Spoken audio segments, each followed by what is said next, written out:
जरा सोचिए, पूर्वी भारत का एक ऐसा विशाल साम्राज्य जिसने बौद्ध धर्म को फिर से एक नई जिंदगी दी। एक ऐसा साम्राज्य जो 8वीं से 12वीं शताब्दी तक एक बहुत बड़े भूभाग पर शान से राज करता रहा। आज के इस ऐतिहासिक एक्सप्लेनर में हम एक ऐसे रहस्य से पर्दा उठाने वाले हैं जो आपको सच में सोचने पर मजबूर कर देगा। जी हाँ, हम बात कर रहे हैं पाल साम्राज्य की। ये वो समय था जब कला, वास्तुकला और शिक्षा अपने एकदम चरम पर थे। लेकिन इतनी भव्यता और ताकत के बावजूद मेनस्ट्रीम इतिहास में इस साम्राज्य को वो जगह नहीं मिल पाई जिसका ये असल में हकदार था।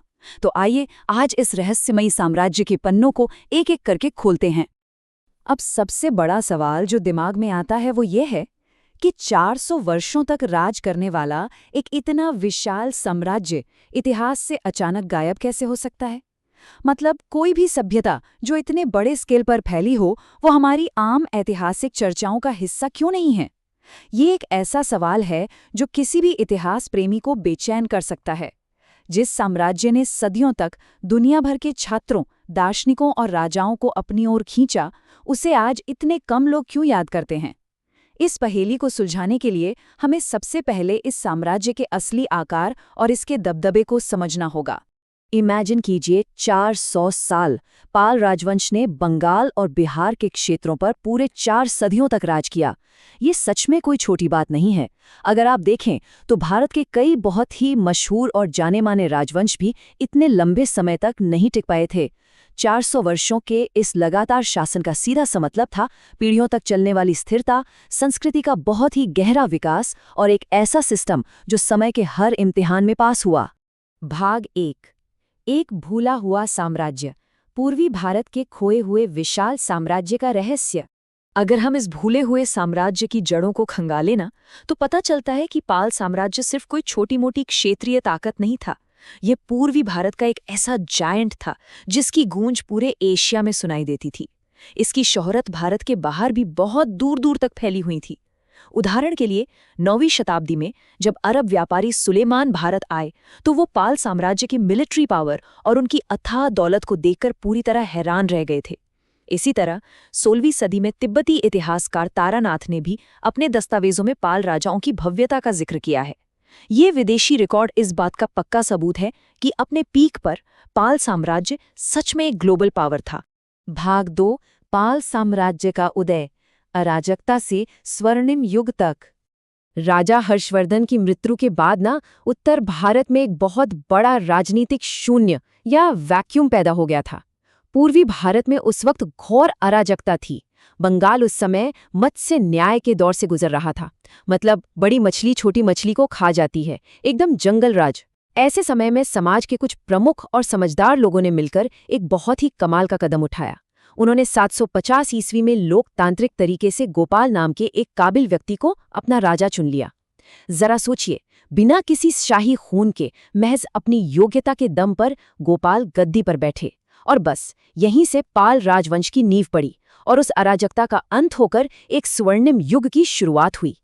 गोपाल ने जो ये मजबूत नींव रखी थी, उनके उत्तराधिकारियों ने उस पर एक विशाल इमारत खड़ी कर दी।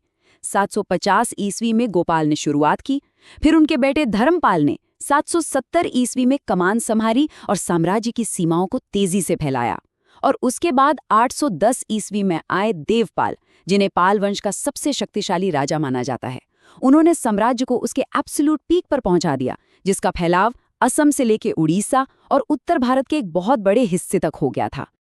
अब आप लोग शायद सोच रहे होंगे कि ये लोग सिर्फ शांतिप्रिय और ज्ञान के संरक्षक थे।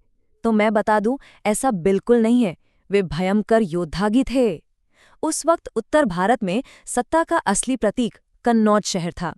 माना जाता था कि जो कन्नौज को कंट्रोल करेगा वो पूरी गंगा घाटी के असीम संसाधनों पर राज करेगा। इस एक शहर के लिए पाल, प्रतिहार और राष्ट्रकूट साम्राज्यों के बीच एक बहुत लंबा और खौफनाक युद्ध चला, जिसे हम इतिहास में त्रिपक्षीय संघर्ष या ट्राइपार्टाइट स्ट्रगल कहते हैं। और धर्मपाल के नेतृत्व में पालों ने इस संघर्ष में अपनी पूरी सैन्य ताकत का लोहा मनवाया था। भाग 3, बौद्ध धर्म और शिक्षा, बौद्ध धर्म के अंतिम महान संरक्षक। मिलिट्री ताकत तो थी ही, लेकिन इस साम्राज्य की जो असली और सबसे खूबसूरत पहचान थी वो कुछ और थी। पाल राजवंश को भारतीय इतिहास में बौद्ध धर्म के अंतिम महान शाही संरक्षक के रूप में जाना जाता है। उन्होंने महायान और वज्रयान बौद्ध धर्म को न सिर्फ बचाया बल्कि उसे एक नई जान दी।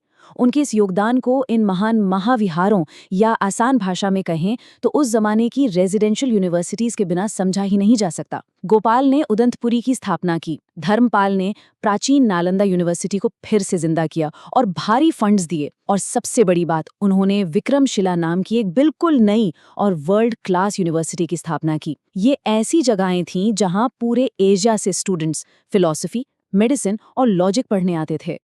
अगर हम सिर्फ विक्रमशिला का स्केल देखें ना तो वो हैरान करने वाला है।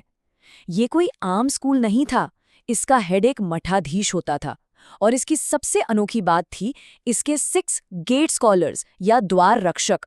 ये उस समय के सबसे तेज दिमाग वाले बुद्धिजीवी होते थे जो यूनिवर्सिटी के गेट्स पर ही रहते थे। मतलब अगर आपको एडमिशन चाहिए तो पहले आपको गेट पर ही इन स्कॉलर्स को डिबेट में हराना होगा।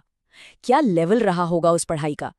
इसके अलावा कैंपस में 108 इलीट पंडित और 1000 से ज्यादा रेजिडेंट मॉन्क्स एक साथ रहते और पढ़ते थे। विक्रमशिला तो विशाल था ही, पर जरा इस नंबर पर एक नजर डालिए, 177। ये कोई रैंडम नंबर नहीं है। आधुनिक बांग्लादेश के पहाड़पुर में मौजूद सोमपुरा महाविहार में इतने मठवासी कमरे थे। 27 एकड़ में फैला ये कैंपस भारतीय उपमहाद्वीप का सबसे बड़ा सिंगल बुद्धिस्ट मोनेस्ट्री था। इसके एकदम बीचों बीच एक बहुत ही विशाल बहुमंजिला मंदिर था। ये स्ट्रक्चर इतना भव्य और बड़ा था कि दूर से देखने पर यह बिल्कुल एक छोटी पहाड़ी जैसा लगता था। भाग 4, कला और अंतर्राष्ट्रीय प्रभाव। एक वैश्विक कूटनीतिक और सांस्कृतिक पदचिह्न। शिक्षा और वास्तुकला से आगे निकलकर पालों ने आर्ट और डिप्लोमेसी के जरिए भी दुनिया पर अपनी गहरी छाप छोड़ी। ये वो समय था जब धर्म और कला का एक्सपोर्ट ग्लोबल नेटवर्क के जरिए हो रहा था।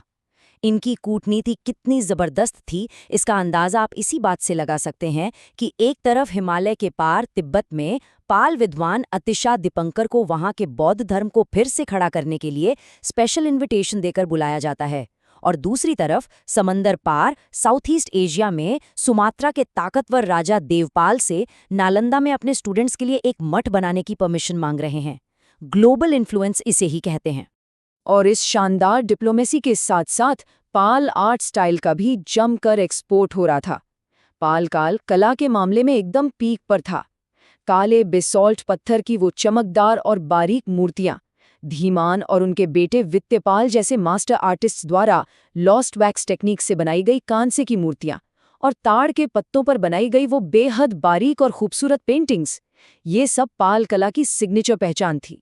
ये art style Nepal, Tibet, Myanmar और इंडोनेशिया तक गया और वहां के आर्ट स्टैंडर्ड्स को हमेशा के लिए बदल कर रख दिया।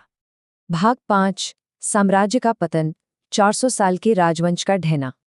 खैर, इतिहास का एक कड़वा सच ये भी है कि जो ऊपर जाता है वो नीचे भी आता है। 400 सालों के इस शानदार सफर के बाद इस महान साम्राज्य के ढहने का वक्त आ गया, और ये रातों रात नहीं हुआ। 11वीं सदी में दक्षिण से चोल राजा राजेंद्र प्रथम के जबरदस्त हमलों ने इस साम्राज्य की जड़ों को हिलाकर रख दिया। फिर कमजोर होते राजाओं का फायदा उठाकर 12वीं सदी में लोकल सेन राजवंश ने पालों को गद्दी से हटा दिया। लेकिन जो सबसे भयानक और आखिरी चोट थी वो पड़ी लगभग 1193 ईस्वी में, जब बख्तियार खिलजी की फौजों ने नालंदा और विक्रमशिला जैसी महान यूनिवर्सिटीज को पूरी तरह से तबाह कर दिया। तो एक्सप्लेनर की शुरुआत में हमने जो सवाल पूछा था ना, उसका जवाब असल में यहीं छिपा है। पालों को इतिहास में क्यों भुला दिया गया? क्योंकि उनका अंत सिर्फ एक पॉलिटिकल हार नहीं थी, वो एक पूरी सभ्यता का विनाश था। जब यूनिवर्सिटीज पर हमले हुए तो सदियों का ज्ञान समेटे विशाल लाइब्रेरियां जला दी गईं, उनके फिजिकल मॉन्यूमेंट्स मिटा दिए गए, और इसी के साथ पूर्वी भारत से बौद्ध धर्म भी धीरे धीरे गायब होने लगा। जब धर्म और स्मारक दोनों ही उस जमीन से मिट गए तो बहुत ही अनफॉर्चुनेटली इस महान साम्राज्य की यादें भी उसी के साथ कहीं दफन हो गई। भाग 6, एक स्थायी विरासत, साम्राज्य परछाइयों में कैसे जीवित रहा। ये सच है कि उनके शहर और यूनिवर्सिटीज खंडहर बन गए, लेकिन उनकी लेगेसी, उनकी विरासत एक नए रूप में सीमाओं के पार परछाइयों में जिंदा रही। उनकी वास्तुकला या आर्किटेक्चर की गूंज आज भी साफ सुनी जा सकती है। सोमपुरा महाविहार का जो वो क्रॉस शेप या क्रूसीफॉर्म लेआउट था ना, वो सिर्फ भारत तक सीमित नहीं रहा, वो एक मास्टर ब्लूप्रिंट बन गया। आज जब आप इंडोनेशिया का वर्ल्ड फेमस बोरोबुदुर मंदिर देखते हैं या म्यांमार के पगान मंदिर देखते हैं, तो वहां आपको सीधे सीधे पाल वास्तुकला की झलक दिखाई देगी। उन्होंने इंडिया के बाहर दुनिया के कुछ सबसे आइकॉनिक स्ट्रक्चर्स को शेप दिया। और बात सिर्फ इमारतों की नहीं है, पालों का असर आज भी पूर्वी भारत और हिमालय की रोजमर्रा की जिंदगी में मौजूद है। जब भारत में लाइब्रेरियां जल रही थीं, तब तक पाल स्कॉलर्स के ट्रांसलेट किए गए वज्रयान बौद्ध ग्रंथ तिब्बत में सुरक्षित रूप से पहुंच चुके थे, जो आज भी वहां के स्पिरिचुअल सिस्टम का बेस है। उनकी वो ब्रॉन्ज और स्टोन आर्ट स्टाइल ने पूरी एशियन आर्ट को बदल दिया। और सबसे इंटरेस्टिंग बात, आज जो बंगाली, मैथिली और असमिया जैसी भाषाएं हैं, उनकी शुरुआती लिपियों का विकास भी इसी पाल शासन के दौरान हुआ था। तो इस पूरे एक्सप्लेनर से हमें क्या टेक अवे मिलता है? सबसे अहम बात यही है कि ईंट और पत्थरों को तोड़ा जा सकता है, किताबों को जलाया जा सकता है, लेकिन उस ज्ञान, उस कला और उस विजन को आप पूरी तरह से नहीं मिटा सकते, जिसने एक पूरे महाद्वीप के सोचने के तरीके को शेप दिया हो। पाल साम्राज्य फिजिकली भले ही खत्म हो गया हो, लेकिन उनकी नॉलेज और आर्ट एशिया के कोने कोने में फैलकर हमेशा के लिए अमर हो गई। आज का ये ऐतिहासिक विश्लेषण हमें एक बहुत ही गहरे विचार के साथ छोड़ जाता है। इतिहास में जो नाम किताबों से या नक्शों से मिटा दिए जाते हैं, क्या वो सच में कभी खत्म होते हैं, या फिर वो हमारी भाषाओं, हमारी कलाओं और बॉर्डर्स के पार की संस्कृतियों में हमेशा के लिए कहीं घुल-मिल जाते हैं? इस रहस्यमयी और बेहद ताकतवर पाल साम्राज्य की कहानी हमें यही सिखाती है कि एक सच्ची विरासत समय की मार और विनाश दोनों से बड़ी होती है। आज के इस एक्सप्लेनर में बस इतना ही। सीखते रहिए और इतिहास के ऐसे ही अनसुने रहस्यों को जानने की अपनी क्यूरियोसिटी हमेशा बनाए रखिए।